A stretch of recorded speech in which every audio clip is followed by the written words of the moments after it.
So today, the New York Times reported that Britain will suffer its worst recession in 3 centuries. That's 300 years that Britain was in business until 2020, when it will witness a drop in gross domestic product of 11.3%.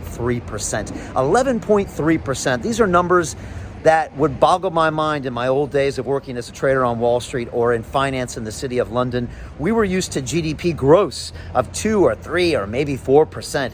Never a double-digit decline. This is the steepest of any developed country, happening right here in Britain.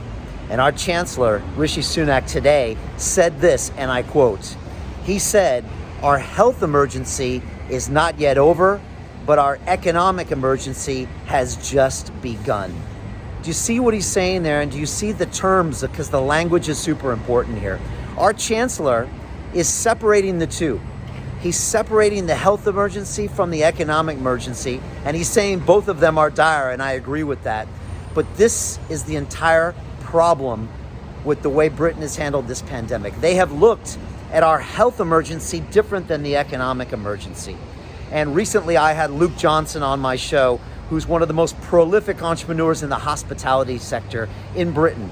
And he said one very poignant thing to me. He said, "Brian, we are the economy is us." And his point was this: it's not about choosing, can we have health or can we have the economy? Here's the news. Not only can you have both, but you need both, because the people are the economy and the economy is the people. And that's the biggest mistake that the mayor of London has made with his policies. That's the biggest mistake that our prime minister has made, because they've tried to divorce the two, and by doing so have cost us dearly. Recent cost-benefit analysis of the lockdown in Britain has estimated it's 10-1, as in 10 times the cost we're going to pay for what seem to be the quote-unquote benefits of lockdown, whether that's lives saved or economic tragedy not have manifested. That's what that says. 10-1.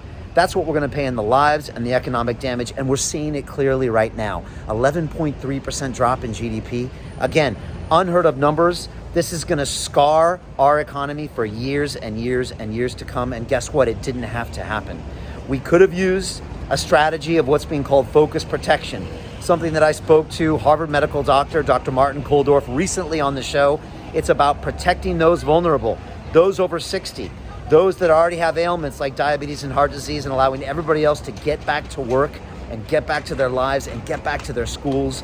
We could have done this right now, and yet we chose to have this lockdown everything strategy, and we're still in it now, and we're still threatening this tier 3 lockdown that's going to be very similar to shutting everything down. We are literally eating ourselves from the inside. We're killing ourselves with these lockdown policies that are not based in science. That is a disproportionate response to the virus, and that's because we're lacking leadership. None of our leaders will step up and make the hard calls and say, guess what? I see those deaths every day, but guess what? It's that, or it's 10x those deaths over the next 3 or 4 years. I see what's happening every day, but it's a scarred economy, which will lead to more problems down the road. Our lost younger generation, our mental health problems. There is now a report that came out recently that said 1 in 5 crimes in England and Wales in the past 6 months is domestic violence. 1 in 5 crimes, all spiking during this protective lockdown. Who is it protecting is what I ask. And so when Britain makes front page headlines in the New York Times, you know it's dire, and it's a sad state that one of the G7 economies is being ripped apart from its own people by poor decisions by your politicians.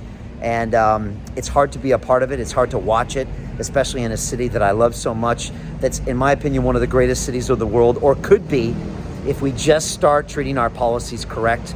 We've got to get rid of these career politicians. We've got to come in with new ideas. We've got to follow the science, and we've got to make some hard decisions. One of my mentors always says, he says, Brian, there's never an easy time to make a hard decision. Yes, we will lose lives with certain decisions, but we will save more lives by making those same decisions. And again, I'm here to say it's time to make those hard decisions, and that's why I'm trying to put out all these ideas and put out all these policies. So please leave me your comments below. Tell me what you think. Am I wrong? Great. Please disagree with me. That's okay. I want the best idea to win. I don't care if you come from the Labor Party or the Conservative Party or the Democrats or the Republicans. I don't care if you're rich or if you're poor or if you're black or if you're white. I want the best ideas for the best possible things for this city.